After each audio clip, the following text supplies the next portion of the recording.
The dog didn't bark, didn't growl, didn't even move when the biker kicked it. It just lay there, ribs showing, one ear torn, the kind of dog people walk past without noticing. Except Jason saw everything.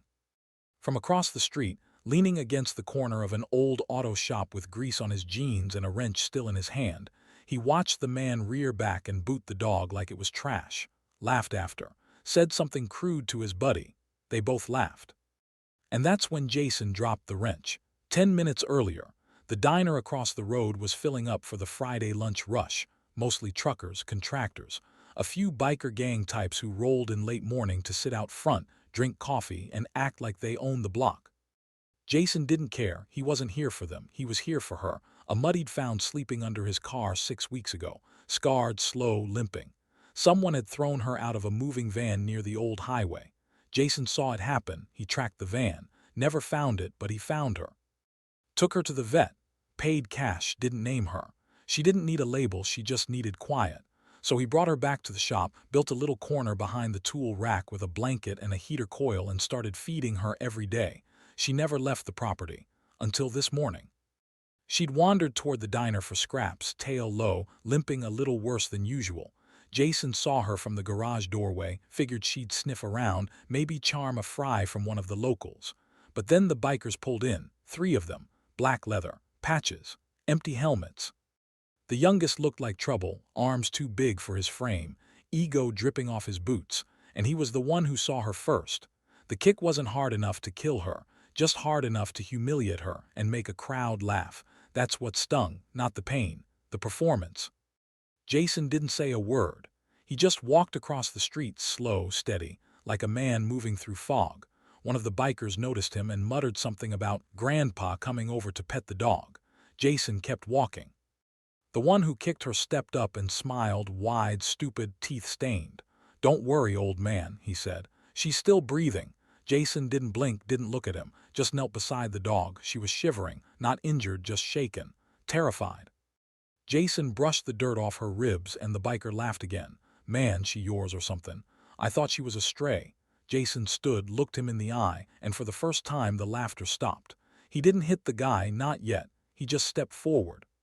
The biker stumbled back half a step, barely noticeable, but his boys saw it, and Jason saw them see it. That was the shift, that half step backward. That's the moment Jason owned the room. Flashback 5 years earlier. Jason stood in a warehouse in Serbia, face to face with a man who trafficked dogs into pit fights for sport. Didn't kill him, didn't arrest him, just made sure the last thing he ever saw was a cage door slamming shut from the inside. Jason didn't talk about that trip. Didn't tell anyone why he carried a scar on the inside of his left wrist from a chain-link fence. But every time he looked at that dog sleeping behind the shop heater, he remembered why some animals trusted no one. Back in the present, Jason broke the silence. "She's not a stray." The biker frowned. "Says who?" Jason glanced down. "She did." He didn't explain what that meant. He didn't need to, because the biker stepped forward again, puffed his chest, made a show of turning toward the crowd that had slowly started gathering by the diner window. "Big moment. Big man." He said, "You think you can come out here and threaten people over some mutt?" Jason didn't answer, didn't flinch, and the biker did something stupid. He put his hand on Jason's chest.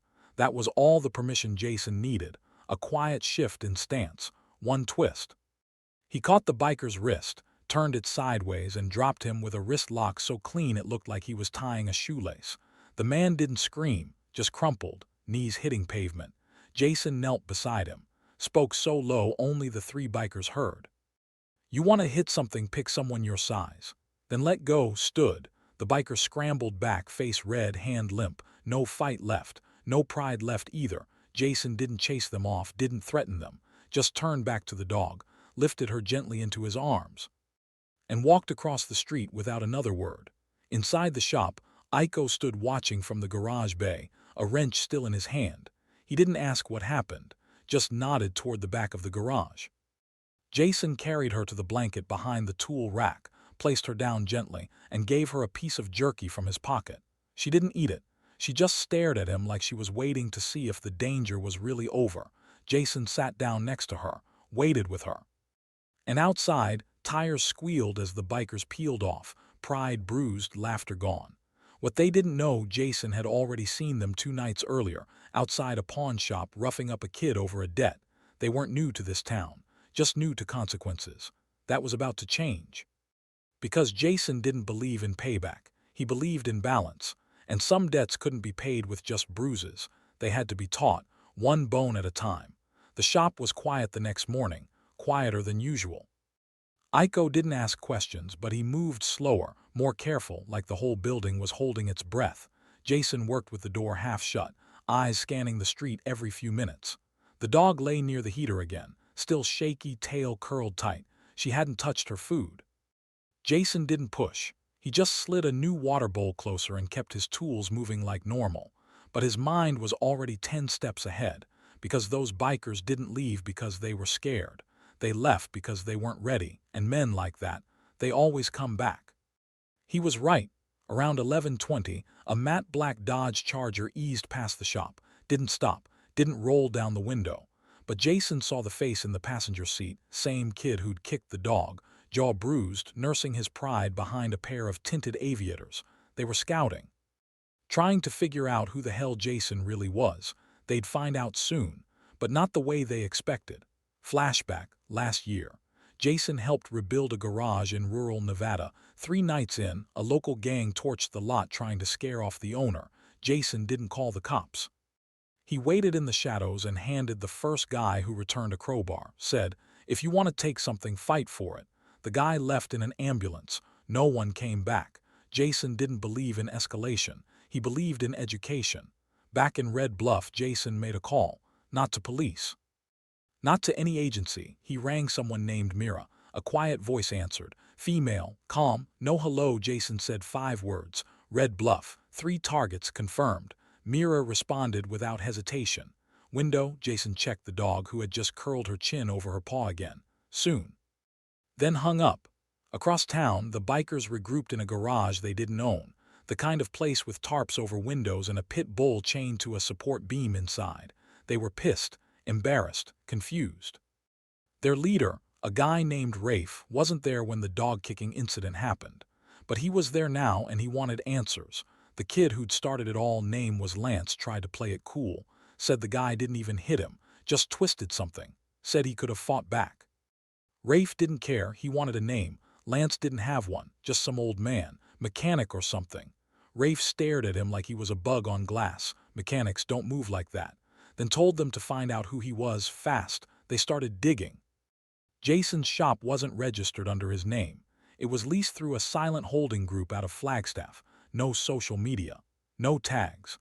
Aiko wasn't on any public records either, just a first name and an expired license from Texas. The whole place looked like it didn't exist.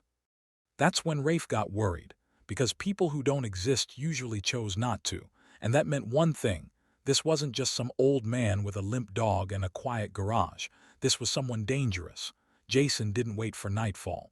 Around 6:30, he locked the garage early, left the lights off, walked to the back lot and opened a crate labeled "Do Not Touch." Inside, a metal baton, one burner phone, a flash drive, and a battered leather wallet with a badge he hadn't used in a decade. He didn't carry it for ID. He carried it for weight. A reminder of the kind of man he promised never to be again, unless someone asked for it. Tonight someone was asking. He left Aiko with the dog, handed him a sidearm, and told him not to open the door unless it was him. No questions. Just a nod. Then Jason walked into the dark. Not toward the biker hangout, toward the hardware store. 20 minutes later, he walked out with a roll of chicken wire, 2 cans of spray adhesive, and a replacement for a very old friend. A claw hammer with a cut-down grip, silent, legal, brutal. Jason never made threats, he made plans. By 8 p.m., the Charger was back. This time it parked 2 blocks down.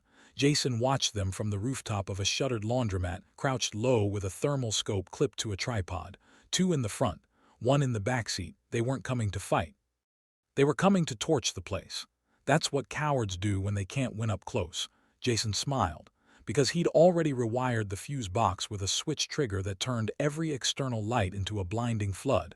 When they crossed the alley, he'd see them. And when they reached the door, they'd find him waiting. But something changed. The third man, the one in the back, stepped out first. Younger, nervous, didn't even look at the shop. He looked down the alley behind him. Jason refocused his scope. Another vehicle. A motorcycle. Someone else was watching them. That's when it clicked. Jason wasn't the only one laying traps. They were trying to flush him out. Let the old man come fight while they circled around Aiko and the dog. That was the plan. But Jason had already moved. Back at the shop, 8:03 p.m. Aiko stood in the dark with a flashlight in one hand and a silenced pistol in the other. The dog stirred, growled low. Aiko nodded once. He knew what that meant. The front wasn't the threat anymore. It was the back lot. He waited until the boot scuffed gravel, then turned on the flashlight. Pointed it dead in the face of a man with a crowbar. Aiko said nothing. But his stance was textbook. The man froze, then ran. Aiko didn't fire, didn't chase. Just turned the flashlight off again and said to the dog, "Told you he'd send company." She licked her paw like nothing had happened. Jason dropped into the alley behind the laundromat just as the charger doors opened. He waited, listened. When Lance stepped out, Jason was already behind him. Whispered one word, "Run." Lance froze, didn't run. So Jason dropped him, elbow to the ribs, knee to the thigh. The other two turned, saw Jason rise like smoke from the concrete. One charged. Jason sidestepped, grabbed the jacket collar and drove the guy into the dumpster head first. Two down. One left. Rafe, the leader, stood at the alley entrance with a pistol drawn. Jason looked him dead in the eye. "You don't want to do this." Rafe shook his head. "This isn't about want." Then he fired. But Jason had already ducked. The round hit metal. Jason closed the distance in under a second. One arm deflected the gun. The other drove the hammer into Rafe's ribs. Once, twice. Gun dropped, fight over. Jason stood over him, breathing steady, voice like gravel. "This ends now." Rafe lay on the ground coughing, one hand clutching his ribs, the other searching blindly for the pistol Jason had just kicked away. Jason didn't move, didn't finish him. He just stood over the man, boots planted like concrete, watching as the illusion of control drained from Rafe's face. "You're not a gang," Jason said, voice cold. "You're a pack of cowards playing dress-up. You hurt things that can't fight back. That ends tonight." Rafe opened his mouth, tried to speak. Jason crouched, got close. "You see that dog again," he whispered. "You'll pray your ribs were the only thing I broke." 10 minutes later, Jason dumped the pistol's magazine in a sewer grate and crushed the burner phone beneath his boot. He didn't need evidence. He needed impact. Rafe's crew had thought they could erase a problem with fear, but Jason wasn't a threat to silence. He was the reminder that violence doesn't belong to them. It belongs to those who carry it with discipline. Back at the shop, the dog was curled up beside Aiko, finally asleep. Aiko stood when Jason entered. He didn't ask what happened. He just handed Jason a towel and pointed to the faint smear of blood on his arm. Jason wiped it off without a word, then walked to the back, sat beside the dog and didn't move for an hour, just watched her breathe. Steady, slow. Safe for now. Across town, a different scene. The three remaining members of Rafe's crew regrouped in a dusty side garage. They didn't speak for the first few minutes, just moved stiffly, quietly. One of them kept checking the alley behind them like Jason might appear again, out of the dark, out of nowhere. That fear, it was earned. Because Jason didn't leave bruises, he left echoes. Rafe eventually sat up straight, still wincing, and made a call. Not to backup, to Kleber. A name the others didn't dare say aloud unless things were beyond fixing. And tonight they were. Who was Kleber? He wasn't a biker. He wasn't even from Red Bluff. He was an enforcer from across state lines. Ran 3 clubs out of Utah. Supposedly used to fight for money, but it wasn't money that drove him anymore. It was dominance. He hated justice types. Hated men who acted without showing their teeth. So when he heard what Jason had done, he didn't get angry. He got interested. And 3 hours later, a dark green flatbed truck crossed into Red Bluff city limits with no plates and no headlights. Kleber had arrived. Jason knew before anyone said a word. He saw the tire prints near the alley that weren't there before. He smelled the oil burn from a tuned engine with a modified exhaust, and he felt it, that shift in the air. The way the city exhaled when something worse moved in. He told Aiko to stay out of sight for a day. Told him to take the dog to Mira's shelter just outside Yuma. Aiko didn't argue.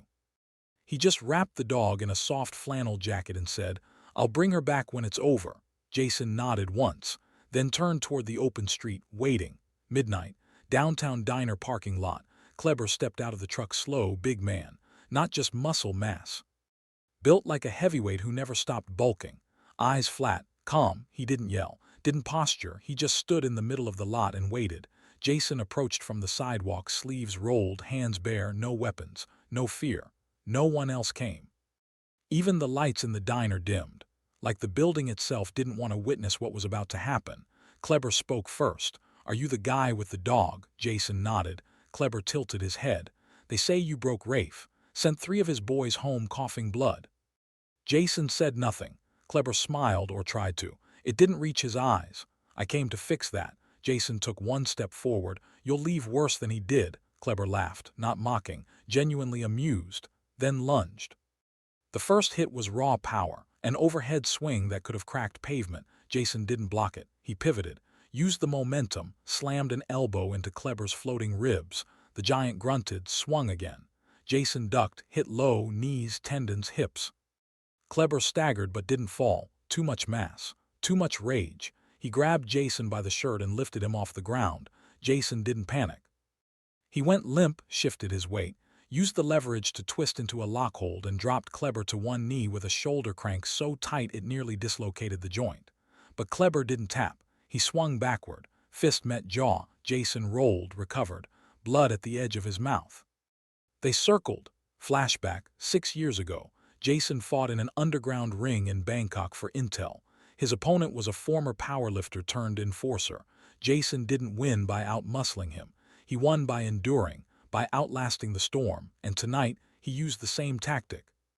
Kleber came harder, slower now, breathing ragged. Jason ducked, slipped, let every punch miss by an inch, let every miss cost Kleber more energy, until his feet dragged, until his swing dropped. Until Jason stepped in. 3 strikes to the liver, 2 to the kidney, and 1 brutal hook behind the jaw. Kleber dropped, flat. Jason stood over him, not panting, not shaking, just watching. He crouched, spoke low. "There's no lesson in pain, only in restraint." Then walked away. Across the street, Rafe watched from a parked car, didn't move, didn't speak, just slowly sank into the seat, realizing the man they tried to scare off wasn't a mechanic. He was a ghost who loved a dog nobody else would even feed. Back at the shop morning, Aiko returned. Dog in his arms. She wagged her tail for the first time. Jason opened the gate, stepped aside. And for the first time since she'd arrived, she walked in without limping. No fear, no shaking, because the street was clean now, and the man who cleaned it had already gone back to his tools. By Sunday, the entire block knew the story. They didn't know the names. They didn't know exactly who started it, but everyone had heard the same whispered phrase, "the guy with the dog." People said he took down 5 men in 2 nights. Some said he used a hammer. Others said he never even swung a fist, just stared and made people fold. But nobody saw Jason brag, because Jason didn't want the attention. He wanted the message to stick, and it did.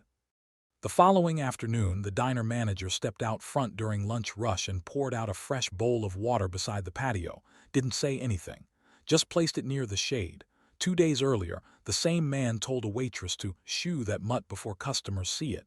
Now, he left the bowl there like a silent apology. Jason noticed. He didn't nod, didn't thank him. He just walked by with the dog on a short leash, ribs no longer visible, gait steadier than ever. Everyone stepped aside, not out of fear, out of respect, the kind that doesn't come from violence. The kind that comes from seeing a man stand for something. Back at the shop, Jason reopened the garage door. No ceremony, no sign, just the familiar squeal of the track sliding up, the smell of oil and steel, and Aiko in the corner tightening bolts on a carburetor like nothing had happened.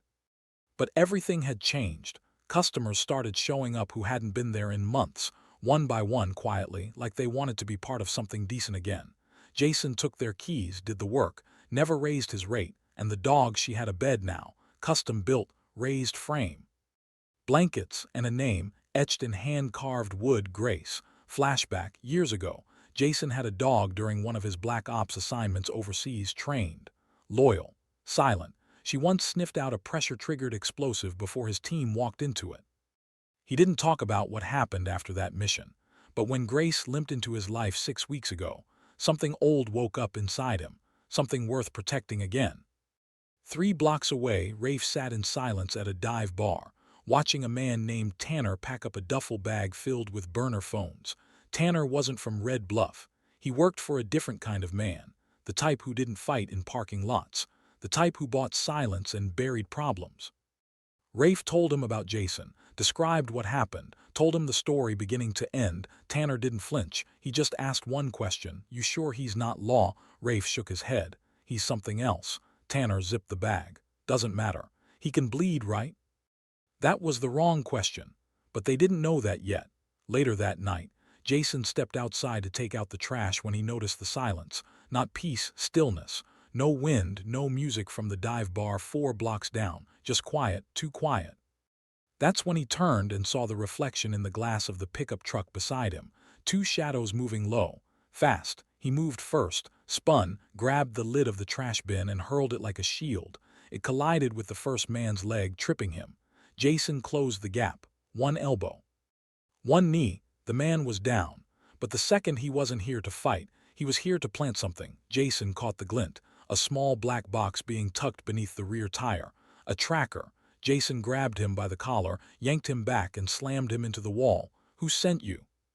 No answer, just spitting. Jason tightened his grip. The man pulled a knife. Jason broke the wrist holding it in 2 moves, and this time he didn't ask again. He just searched the man's pockets, found a patch labeled HEC, and let go. The guy ran. Jason stared after him, jaw clenched. Because now it wasn't about the dog. It wasn't even about the bikers. This was contract territory now, and that meant someone higher up had taken interest. Back inside, Iko saw the blood on Jason's arm and didn't blink. "Tracker?" he asked. Jason tossed it on the table. Iko crushed it with a socket wrench. They didn't speak for a full minute. Then Jason said one thing. "This isn't over." Iko nodded. "You want to disappear?" Jason shook his head. "I want them to know what happens when you don't stop." The next day, Jason drove to Mira's shelter. Grace was in the back seat, head on his armrest, finally trusting the ride. He asked Mira if she could hold her for 2 nights. She looked at Jason, then at the bruises along his collarbone and simply said, "Whatever you need." Jason kissed the top of Grace's head before stepping out. Not for drama, for insurance. She was safe now, which meant he was free to move, without holding back. Back in Red Bluff, the bikers who started all this sat around a table at a burger joint, joking again. They thought it was done, that Jason had made his point and vanished. But then the lights flickered, and a man in a gray coat stepped inside. Not Jason, a courier. He didn't say a word.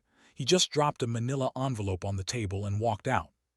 Inside, printed stills from the alley fight, names of each man who helped cover the incident, a signed confession from one of their own, Lance, and a single sentence on the last page: "Leave this town. You've got 24 hours. The laughter stopped. One of them said it had to be fake. But the name on the confession, it was real, and the ink was fresh. Back at the garage, Jason stood at the workbench sharpening a chisel, not for combat, for precision, because what came next wasn't about chaos. It was about removal, stripping away what didn't belong. Sunrise hit Red Bluff like a quiet warning.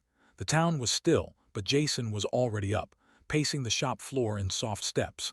Every movement calculated, mind sharpened like the edge of the chisel he'd been grinding the night before. Across town, the men who laughed at a dog and mocked decency were now packing bags, calling contacts and checking exits, because no one ignored a message like the one Jason had delivered. And the manila envelope wasn't a threat. It was a grace period. The kind of mercy men like them didn't deserve. But Jason gave anyway, once. Tanner didn't leave. He wasn't part of the local crew.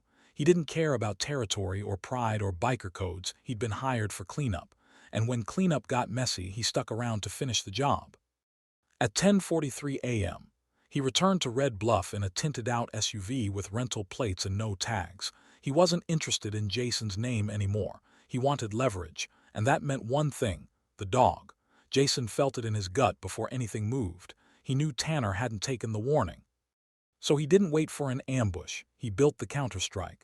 At 11:07 a.m., Jason drove straight to Mira's shelter. Grace was safe, unmoved, but someone had slashed the fence lock behind the building. A camera had been twisted.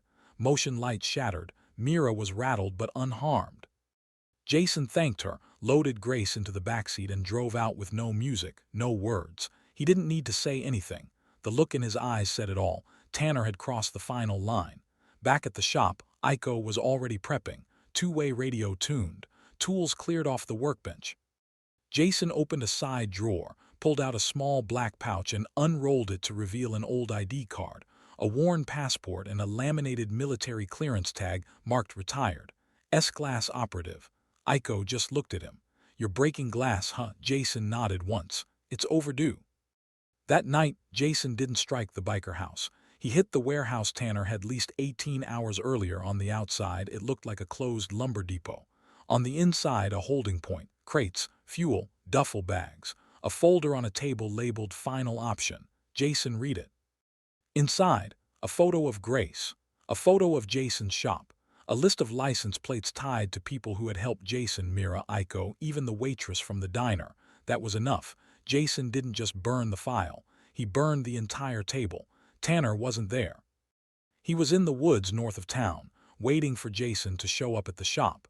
But Jason had sent Aiko out earlier to draw him out. A decoy truck parked, empty. Tanner approached the vehicle slow, expecting Jason inside. But the moment he looked through the glass, it detonated. Not an explosion, a flashbang, custom-rigged. Tanner dropped to one knee, ears ringing. Jason stepped out of the tree line behind him, silent, clean. No anger on his face, only control. Tanner spun with a blade. Jason disarmed it before the swing completed, dropped him with a low sweep. Pinned him by the throat. He didn't speak for 10 seconds. "Then, you hunted a dog. You used people, you stepped past honor." Tanner spat. Jason hit him once, not with a fist, but with truth. "She was thrown out of a moving car 6 weeks ago. She survived hell. You think you're the predator." Jason leaned closer. "You're the warning." He didn't kill Tanner, he marked him, pulled out a black marker and wrote a word across his forehead, "Coward."